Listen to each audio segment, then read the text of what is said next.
नमस्कार सभी को। मैं हूं डॉक्टर रुचि भार्गव और आज मैं आप लोगों को बताने वाली हूं ऑटिज्म के बारे में।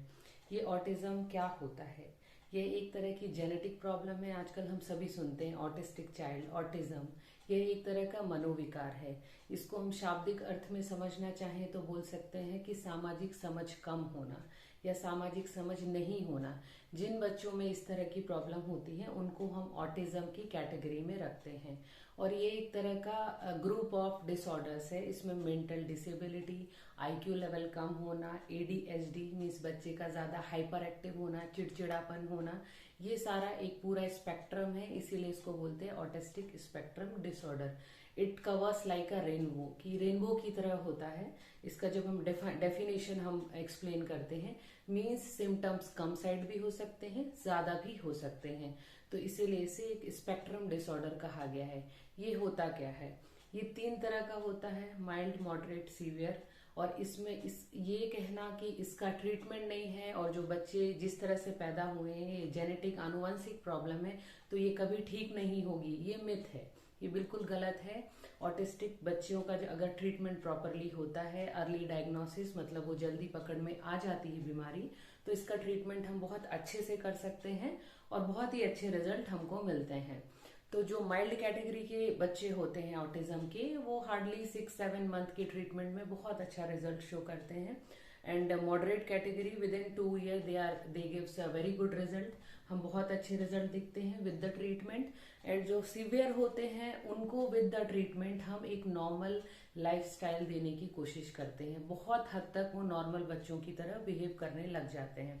मे भी हो सकता है कि उनका ट्रीटमेंट थोड़ा लंबा चले। तो इस तरह से हम ऑटिज्म को ठीक किया जा सकता है। हम ये नहीं कह सकते कि autism is a non curable और नॉन ट्रीटेबल डिसीज। हम ये कैसे समझ सकते हैं कि बच्चा ऑटिस्टिक है या उसको सामाजिक समझ कम है? तो जब बच्चे 9 महीने के ऊपर होते हैं तो इन जनरल उनका इंटरेक्शन बहुत अच्छा हो जाता है, प्लेफुल होता है, हर चीज समझते हैं। स्ट्रेंजर रिकॉग्नाइजेशन मतलब बाहरी आगंतुक लोगों को के बीच में और घर के लोगों के बीच में अंतर उनको आने लग जाता है। तो जो बच्चे ऑटिस्टिक होते हैं वो उनको ये चीज डेवलप नहीं होता तो वो इजीली किसी के भी गोद में चले जाते हैं अपने पेरेंट्स में और उनमें कोई डिफरेंस समझते नहीं है। तो ये चीज इस एज से स्टार्ट होती। And flapping of fingers means hand flapping, finger flapping, twitching of fingers, इस तरह से ये मूवमेंट्स आपको बच्चों में दिखेंगे। ये बिल्कुल ऑड रहेंगे, किसी चीज से कोरिलेट नहीं होंगे। टो अप करके चलना मीन्स हील नहीं, टो अप करके वो वॉक करते हैं। आइसोलेट होना, odd playing means if you are playing, अगर आप बॉल फेंक रहे हैं या कोई भी रिदमेटिक प्ले करना चाह रहे हैं बच्चे के साथ तो वो उसको ऑड वे में आपको दिखाएगा। तो क्योंकि उसको इंटरेक्शन है ही नहीं, समझ नहीं है, तो वो ऑड प्ले करेगा। इस तरह के बच्चे अकेले बैठना पसंद करते हैं, बात नहीं करना चाहते, उनके फ्रेंड्स नहीं होते because they don't want to interact with anyone. Even then social interaction उनका नील होता है या जीरो होता है। अगर आप फोर्स करेंगे तो वो एग्रेसिव हो जाते हैं या वाइडली बिहेव करने लग जाएंगे, मारने लगेंगे या रोने लगेंगे, चिल्लाने लगेंगे। इस तरह से वो बिहेव करते हैं। They want to eat in a same plate, same food, same spoon. अगर आप उनका ईटिंग हैबिट पैटर्न चेंज करेंगे तो वो एग्रेसिव हो जाएंगे या उस चीज को अडॉप्ट नहीं कर पाएंगे। किसी भी लाउड वॉइस को रिएक्ट नहीं करेंगे और हो सकता है they will focus on tick tick tick voice of watch, और घड़ी की जो टिक टिक साउंड होती है वो उसको जो बहुत ही माइल्ड होती है they can focus it. But कुछ लाउड वॉइस होगा, हो सकता है उस पर रिएक्ट ना करें। तो इस तरह की प्रॉब्लम होती है। पेरेंट्स का या जब बच्चे डायग्नोस होते हैं उनका ट्रीटमेंट होता है तो सबसे पहले ये होता है कि हमारा बच्चा हमसे कब बोलेगा। But when we are going in the treatment this is the last one thing कि बच्चा हमसे बात करे प्रॉपरली। बिकॉज क्योंकि जब उसका आई कांटेक्ट ही नहीं है, जब उसकी समझ ही नहीं है तो बात कैसे करेगा।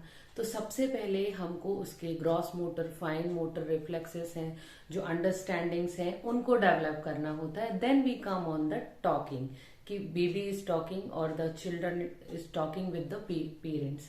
तो ये सारी चीजें होती हैं जिनसे हमको पता चलता है कि बच्चा ऑटिस्टिक है। और ये एक तरह की जेनेटिक प्रॉब्लम है बट इजीली क्योरेबल है। इसका ट्रीटमेंट जितने जल्दी बच्चा डायग्नोज होता है और जितने जल्दी हम इसका ट्रीटमेंट स्टार्ट करते हैं उतने अच्छे रिजल्ट हमको मिलते हैं। अब बात आती है कि आपको ऐसा लग भी रहा है तो जब तक आप अपने डॉक्टर से कंसल्ट नहीं करेंगे डायग्नोसिस पे नहीं जा सकते हैं।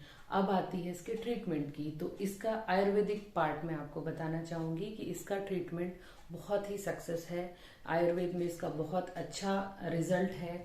जो ये इस तरह की बीमारी है इनको त्रिदोषज मतलब तीनों दोषों से होने वाली बीमारी बताई गई है। तो इसीलिए बच्चा कभी हाइपर एक्टिव होता है, कभी लो रिएक्टिव होता है, बिहेविंग लाइक अ डम्प कि कोई रिएक्शन नहीं। तो हर बच्चे में अलग अलग साइन सिम्टम अपने अलग अलग तरीके से हो सकता है। तो इसका डायग्नोसिस भी किस तरह का है, कौन सा दोष बढ़ा है घटा है, वो हम फिजिकली डायग्नोस करके एंड देन ट्रीटमेंट स्टार्ट करते हैं। आयुर्वेद में हर्ब्स हैं हमारे, बहुत ही अच्छे हर्ब्स हैं जो कि ब्रेन टॉनिक हैं, ब्रेन बूस्टर्स हैं और मेदर रसायन जिनको हम बोलते हैं, और उनके ट्रिमेंडस रिजल्ट हैं, बहुत ही अच्छे रिजल्ट हैं।